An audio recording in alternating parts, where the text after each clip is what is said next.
চট্টগ্রামের বাকুলিয়ায় আলোচিত শিশু ধর্ষণের ঘটনায় গ্রেফতার মনিরকে আদালতে নেওয়া হচ্ছে। আসামির উপস্থিতিতেই আজ চার্জ গঠন শুনানির কথা। এ বিষয়ে আরও জানাতে যুক্ত হচ্ছেন সহকর্মী শহীদুল সুমন। সুমন, আসামিকে তো আদালতে তোলা হলো, চার্জ গঠন শুনানির বিষয়ে কি তথ্য আছে আপনার কাছে?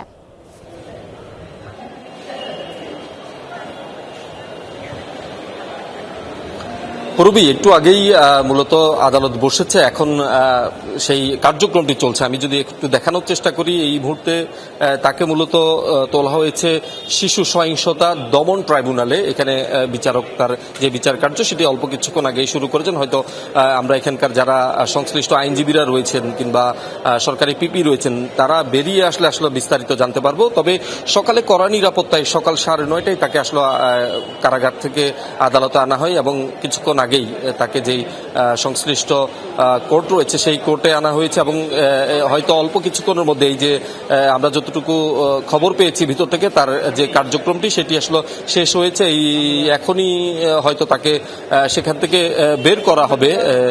আপনি জানেন যে পূর্বী 21 মে বিকেলে এই ঘটনাটি তিনি ঘটিয়েছেন বলে ইতিমধ্যেই আদালতে স্বীকারোক্তিমূলক জবানবন্দি দিয়েছেন এবং একই সাথে ঘটনার 13 দিনের মাথায় কিন্তু পুলিশ চার্জশিটও আদালতে উত্থাপন করেছেন। এখন আজকে যেই কার্যক্রমটি হওয়ার কথা সেটি হচ্ছে চার্জ গঠন শুনানি, এবং সেই শুনানিটি সম্পূর্ণ হয়েছে কিনা সে ভিতর থেকে যারা আইনজীবীরা রয়েছেন তারা বেরিয়ে আসলে আমরা সবকিছু জানতে পারবো। এবং এখনো পর্যন্ত যেটি দেখছি যে আদালতের সামনে বিপুল সংখ্যক আইন শৃঙ্খলা বাহিনীর সদস্য এখানে উপস্থিত রয়েছেন। আমরা কিছুক্ষণ আগেই আসামি পক্ষের যিনি আইনজীবী রয়েছেন তার সাথে কথা বলেছিলাম।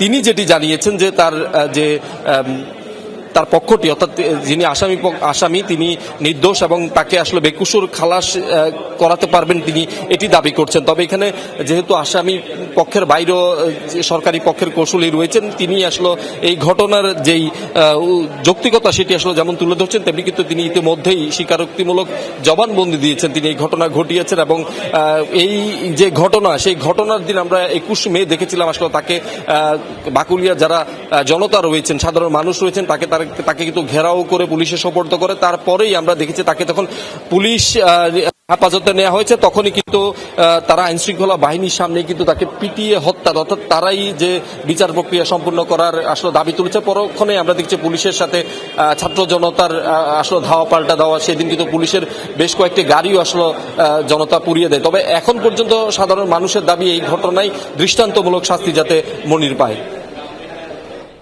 ধন্যবাদ আমাদের সাথে যুক্ত হওয়ার জন্য।